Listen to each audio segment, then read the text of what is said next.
What's up guys, my name is Ace, and just recently there was an interview that IGN did with a couple of the Warzone developers, and a lot of the current hot topics in the community since Verdansk launch were brought up here. And in today's video, I wanted to go over the dev responses, at least to the key points from this interview. It was quite a long one. And then I wanted to share some of my thoughts on this as well, since I have been getting more invested into the Warzone side of things. And starting it off with just a few highlight points that they made here, not specific questions or anything. It does appear Verdansk has been quite successful according to the developers here. And going forward, Verdansk is here to stay, at least for the foreseeable future. They didn't want to get into too many details, but it's here to stay. It's not just like a one season thing, obviously. Now that's already been leaked and data mined. It looks like they're going to be doing a lot of the same map evolutions that we saw with the original Verdansk, like opening up the stadium. The train looks like it's going to be returning. I think the bunkers are going to be reopened as well. And that's great. I'm looking forward to the various map evolutions. I'm more so concerned about the gameplay evolutions, and I hope they don't follow in the same path this time around with all of the same gameplay evolutions. I hope they've learned some lessons from what they did the first time. I mean, there's a reason we ended up back at Verdansk and them dialing a ton of things back, and that is a lot of the direction that Warzone went in wasn't really a positive direction. So I'm hoping we don't see too many drastic gameplay related evolutions, but map evolutions, I'm definitely here for it. Next up, getting a little more specific here, there was some talk about the casual mode, and essentially the interview was saying the sweats seem to be getting into casual and they're starting to take over, and are you guys seeing that in the data? And the key part of the response to this was the whole spirit of the casual mode was to give people that were scared about getting into a time commitment or a game commitment or a skill commitment with Warzone, but they'll do it on their own terms. He went on to say this is the first rev of it, it just went live, we're going to be looking at the data, and we're going to evolve it over time to make sure it retains the design principles and spirit that we wanted it to have. So if the sweats come in there wrecking the whole server, then we'll have to come up with plans against that. And when it comes to this topic, I have seen a lot of talk about this over the past several days, including on the video that I made not too long ago where I was talking about how much I love the casuals mode and how this is one of the big reasons that I'm actually kind of sticking around with Warzone and having a good time with it, because it's given me a nice place to relearn the game and to learn a lot of the new mechanics with the game as well, since I've been out of it for 3 years now. Now, with these discussions, I see a lot of people pushing for something like a kill-death ratio limit for casuals. So if your kill-death ratio in Warzone is too high, you're not allowed to play casuals.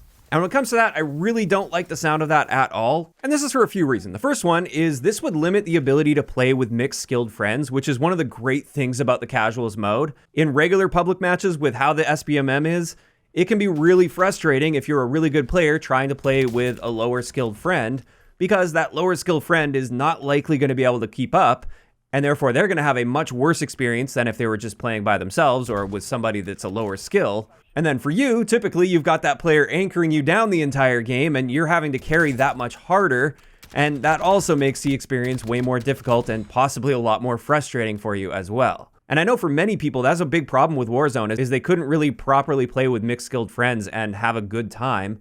And Casuals has finally brought a place where they can do that, but if you put a KD limit in place, now that high skill player isn't even allowed to play in that lobby with their low skill friend, and I think that defeats a lot of the good that Casual is bringing to the game. Next up, I do think everyone, regardless of their skill level, should be able to hop into Casuals for a warm-up, or to grind some camos on some not-so-great guns, or even just to kick back and not have to be hyper-focused like they would have to be in regular pubs or in ranked play, for instance.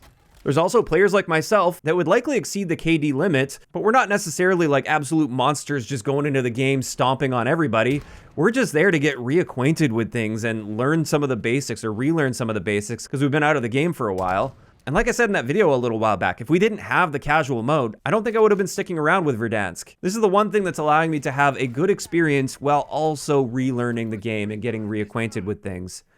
And without that, I'm not willing to put up with the frustration of trying to relearn all of this in pubs with strict SBMM present, since there's just no room for error and learning lessons can be very harsh in those modes. So a KD limit, I think, is not the way to go at all. However, perhaps they could have like a party skill limit. That might resolve some of the issue here, because I do think it does go against the spirit of the mode to have 4 highly skilled players all playing together in a squad and going into casuals mode together. That doesn't need to be a thing, in my opinion, because even in regular modes, that squad is probably going to be cleaning up just fine, so they don't need to be doing that in casuals as well. So with the party skill limit, that means those players still have access to the casual mode if they want to play it, they just can't all play together and just go completely ham on a lobby. I think that sounds a lot more reasonable than just a straight up kill death ratio limit where you're not allowed to play casuals at all if you as an individual are too good. But I think the issue here is just finding out where exactly do you draw that line? At what point is the party's skill level too high to be allowed to play casual modes? Like, is it okay for a group of 4 slightly above average players to go in and play the mode together? To me, that seems reasonable. So where exactly do you draw that line? At what combined skill level do you have that cutoff there? I think that's kind of a tricky spot to find, but that's one area where potentially that could be a solution. So everybody still has access to casuals, but maybe just not certain compositions of teams. Another potential solution here, which they may already be doing, but based on my experience, it doesn't seem like it. This is just add SBMM to casuals or maybe turn it up just a little bit in casual modes. Based on my experience so far with casuals, ignoring all the bot kills, just thinking about my fights against actual players, it seems there's a really big mix of players. I've run into some very low skilled players, a lot of average players, and definitely some very high skilled players as well. So to me at least, it doesn't seem like they have very strict SBMM in casuals, and I don't think it would be a bad thing to have that in casual modes, because it wouldn't be as harmful or as impactful as pubs, because most of your kills are against bots anyway. That's most of the gameplay flow. And therefore, in those situations where you do run into an actual team, I think it's fine if you're going to be roughly around their skill level. So if they're not already using SBMM in casuals, I think it would be fine for them to add it or maybe turn it up just a little bit from where it's at. And that would also help prevent the issue of really high skill players going in there just to clean up against some really low skill players that are just trying to escape those players in the casual mode. So I'm curious to see where they end up going with this, where they draw the line on it. I hope it doesn't become overly restrictive and just straight up lock people out from playing the mode, but time will tell on that. I'm also curious to see what other evolutions they're talking about when it comes to casuals. My first big hope that I brought up before is solos. I'd love to see a solos casual mode added. I know a lot of people are also pushing for duos and trios, but I know they also have to be careful about not fragmenting the player base too much with too many playlist options. At the very least though, I think solos should be an option in casuals mode. And then who knows, maybe they'll make some adjustments to the bots. Maybe they'll up the difficulty or just change some of the behavior. Time will tell on all of this, but I am curious to see where things go in the future when it comes to casuals, since this is a mode that I'm actually quite interested in as somebody that's just trying to get back in and learn the ropes. In either case, another thing that was brought up in this interview that is a hot topic right now is the time to kill. There's a lot of people claiming that the time to kill is too fast. They want to see it slowed down a little bit. And while I'm not somebody that's been complaining about this at all, and I'm definitely not pushing for change in this area, I'm fine with the time to kill the way they've got it right now.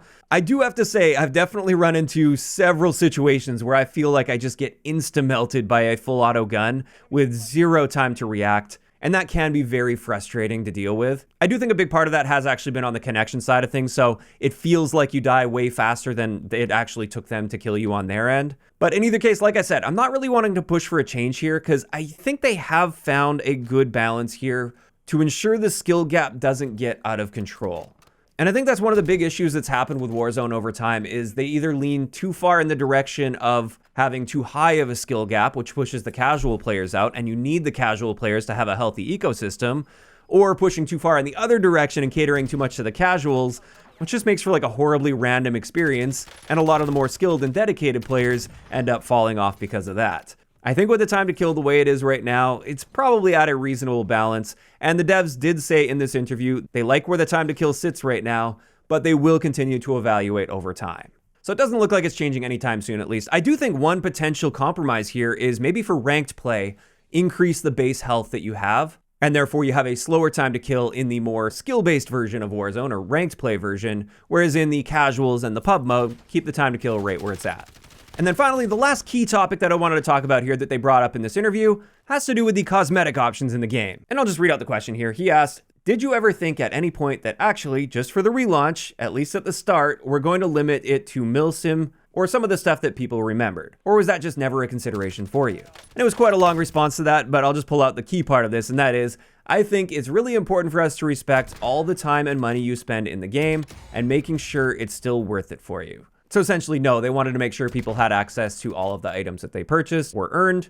And I totally agree with that. With the way the question was framed, it was more so, did they consider restricting the skins that players are able to use in the game and locking them out of skins that they've earned? And I obviously don't think that should be done. So I really would have preferred if the interviewer approached this more from the perspective of the toggle that many of us have been talking about in the community. So give players the option to use whatever skin they want, but have the ability for anybody to also toggle off the crazy skins on their end So if they choose, they can have that more immersive, grounded look that we used to have in the original Verdansk. This is what many players were pushing for, and many players like myself would love to see. Now, on that same note, I don't hold this opinion as strongly when it comes to Warzone as I do with multiplayer. With multiplayer, it's tied to a singular game, and I want there to be more of a unified theme, and that's why I really want to see something like this for multiplayer.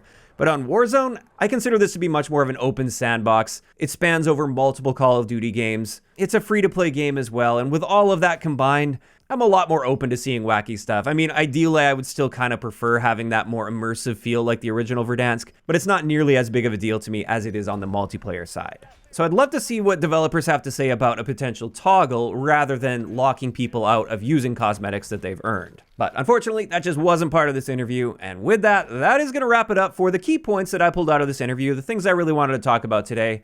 Overall, I thought this was quite a solid interview. It touched on a lot of the main topics that we're seeing in the community after their launch of Verdansk. And I'm just looking forward to seeing what we get in the future with this. I hope we don't see too many drastic adjustments to the core gameplay design. I think they've really hit that sweet spot nicely already. And obviously, I am open to some tweaks and a few controlled evolutions and improvements over time as well, but I hope they don't take things too far, and I hope they realize that they are hitting that sweet spot for a lot of people.